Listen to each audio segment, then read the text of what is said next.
Greetings all, this is Ezra here, aka the voice of reason. And today I want to speak to you about mind chatter.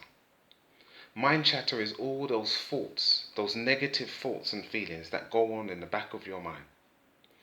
Most people are not aware of this, but the average human being has over 70 thoughts pass through their mind each day.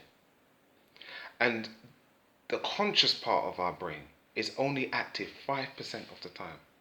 95% of the time, it's our subconscious that is actively being used. So what does that mean?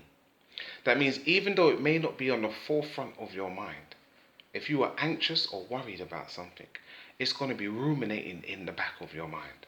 And that is why sometimes we delay. That is why sometimes we procrastinate. That is why sometimes we can't seem to take that step forward. And it's often known as a RAT. And the RAT stands for the reoccurring afflicted thoughts. And it's so important that we are mindful of the impact that that has on our lives, on the way we speak, the way we think about ourselves, and the lack of action that we take. So I always say thoughts are like birds, which we can't stop from flying over our heads, but we can stop it from nesting there. And so whenever we have thoughts and things going on in our mind, it's so important to challenge it, to counteract it with positive self-affirmations. So I want to encourage you to speak positive things about yourself, to remind yourself of the things that you have done, to compliment yourself on the things that you have achieved.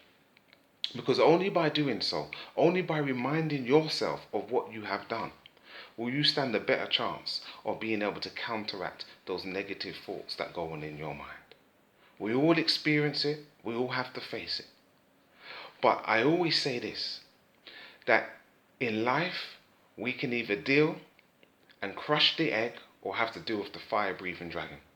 And when those thoughts come into our mind, we can deal with it at the early stage when it's still a small egg and we can easily crush it. Or we can let that grow and mature and turn into that fire-breathing dragon that we have to slay, but in the process, we suffer.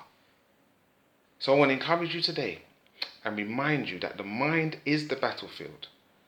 And so we must protect our thoughts, our speech, and in terms of doing that, it will bring about change in our actions. This is Ezra, A.K.A. the voice of reason. Over and out.